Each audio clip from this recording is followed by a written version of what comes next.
Guys, welcome back. Today we're going to be doing a car review on Cameron's new daily driver, a 2005 Honda Civic Hybrid with a very unique transmission, a manual hybrid. It's a 5-speed manual, so pretty cool. Cameron got this about a month ago, or a little over a month ago now, and he's been really enjoying it. It's been super great, and we're going to talk about all its features and what it can offer being an affordable daily driver, and kind of how it compares to the other cars that are similarly priced and similar year. Hey guys, we're just going to take a look under the hood at the powertrain, which is kind of the meat and potatoes for this Honda Civic Hybrid, because this is kind of a unique class in its segment, being a hybrid. There was no Corolla hybrid, which is the main competitor for the Civic, so having a Civic Hybrid was kind of a unique choice because there was just the Prius and the Insight, which are more at the extreme hybrid end of getting super good gas mileage. And we're just going to talk about this hybrid powertrain real quick. This is a 1.3 liter 4-cylinder, and it does have a full separate hybrid battery setup. Not exactly sure how big that battery is. I know it has 85 horsepower total powertrain, and it is super duper slow. It is not fun to drive on the freeway. It's the biggest con. Cameron says that that is the worst part about driving it, is the speed. But if you're doing a lot of short driving, not on the freeway, you're going to be totally good. And this orange cable routing is all for the hybrid system.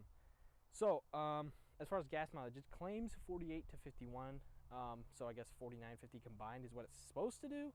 However, this is a pretty old car. The battery on this powertrain was replaced at some point, but Cameron has been getting like 37, so that's the more realistic. You're going to get upper 30s if you're driving it nice. If you're driving it like it doesn't want to be driven, you're probably going to see like 33, 34. So reality is, nowadays, the gas mileage is not going to be like Prius level or Insight level, and that's what you're going to kind of sacrifice. But the good thing is you're not going to be driving around in a two-door Insight or a Prius, which looks like crap, quite frankly. But if you don't mind that, I would say get that instead. Anyways, the powertrain has been really reliable. These things are still pretty reliable, but the big thing is the hybrid battery. Those are several $1,000s to replace, and they do go bad, I think, typically around 100,000 miles or something at this age, maybe a little bit more, but at this age, if the car is this old, 2005, almost 20 years old, and it hasn't been replaced yet, I would say it's probably not going to be functioning at 100%.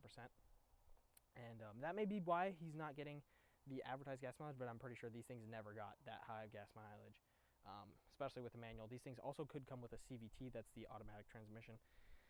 So yeah, the powertrain is the main part that's going to give you that great gas savings, but it is really, really slow. So we're going to get on the inside of the car, and I think that's kind of my favorite part about this car, compared to like the Toyota Corolla of this generation.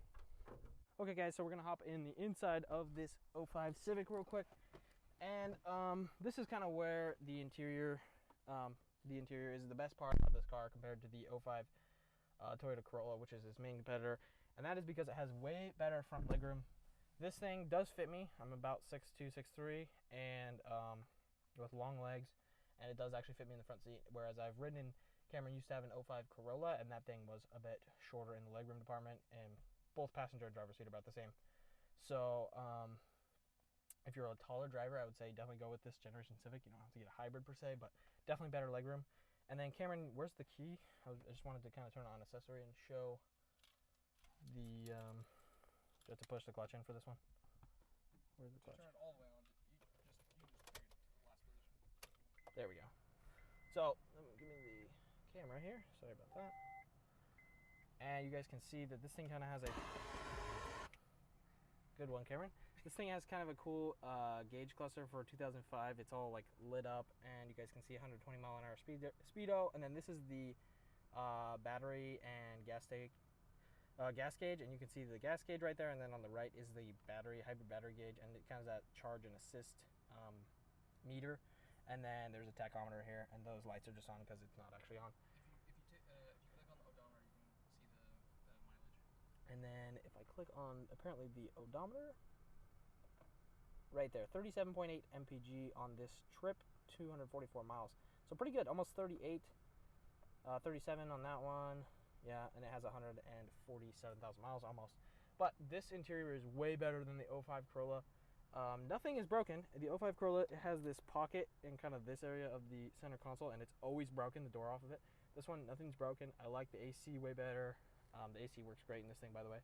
Has this nice little pocket for kind of a double den. You can tell that there's probably a better stereo setup that you can get, but this one's just a storage area.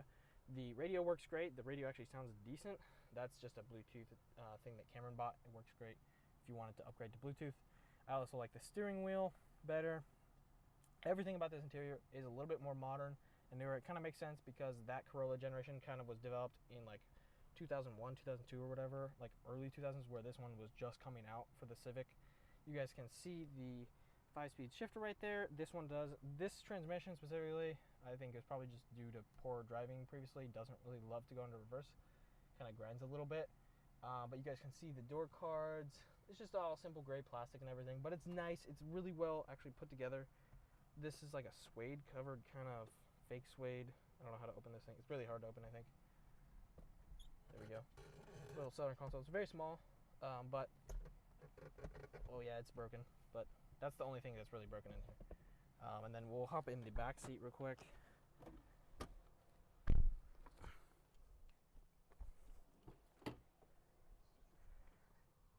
And I have sat in the back, I think once or something, and it's pretty similar to the Corolla. Back seat's not anything special. Nothing back here. Little like magazine holder things in the back, and no AC in the back or anything. But I really do like the interior compared to that Corolla generation, and the seats I think are also a little bit more comfortable.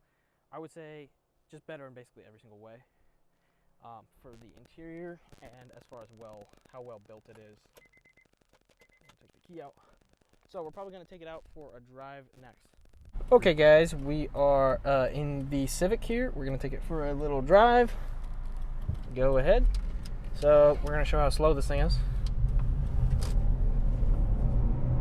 That's 20. That's literally 30. I'm pretty sure you're flooring it.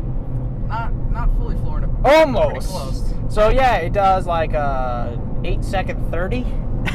It's really, really slow, guys. It's like right now though, boom, we're already up to 50. It's not like you're driving a fucking bicycle or something. Like it's not. And 60. It's not impossible to get up to speed, but yeah, it is really slow. It is kind of a struggle on a freeway. Road noise wise, that's the first impression. Not quite as bad as Cameron's old 05 Corolla. So if that kind of matters to you a lot, I would say go with this. Maybe not the hybrid, just go with a different. This Civic generation is a little bit quieter. Cameron, the Corolla, was hilariously loud on the freeway. Terrible. Like it was very difficult to have a conversation in the car. It was not good. Suspension wise, this thing rides actually totally fine. Rides smooth. This car has been taken care of. That really is the part that matters as far as the ride goes, is how, if the car has been taken care of or not. And in general, it's pretty comfortable. The AC right now is blowing very cold. But as far as, let's just talk about comparisons. So if you're thinking of going for maximum gas mileage, I would say go for a first or second gen Prius or the Insight. That thing is going to get you better gas mileage for a similar price. These things are all about $5,000 or less. So we're talking like first car type of money budget here. But if you're going for something, if you're thinking of going for a Corolla and it's the same price as one of these Civics, I would say go for the Civic. It's nicer in basically every single way. It's a little bit more modern feeling. A little bit more bang for your buck, and reliability wise, it's probably going to match Toyota very similarly, as long as the car has been taken care of. And then, but if you're kind of looking for a happy medium, that's where this car really shines, as far as like, I want really good gas mileage, but I don't want to drive something that looks like an egg, so you don't have to drive a Prius or a two-door, very small car, the Insight. This is definitely the way to go. I think this is a great generation of the Civic for being an economy car. Not super cool like previous generation Civics that kind of had better street cred, like the SIs and stuff. This is like the generation with the egg one, the hatchback Civic Si, which is just terrible looking, quite frankly. Pretty funny looking if you like funny looking cars, but it is really bad looking.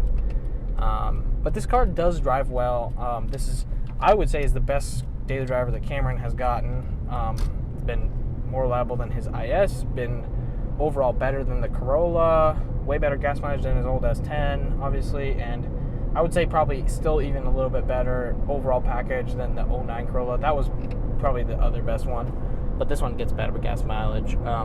38 mpg combined is a really solid number that you're actually going to save yourself some cash over time. So I would say this is one of the best options for a first car if you're looking to get something with 4 doors. If you're going for a 2-door, I would say, and you can handle kind of looking a little bit odd, go for an Insight if you're thinking of gas mileage, or the Prius. But that just comes down to what are you willing to drive around. I think this is a good car, and I would definitely recommend buying it if those kind of what you're looking for. So thanks for checking out our video, and please subscribe and check out our other car reviews.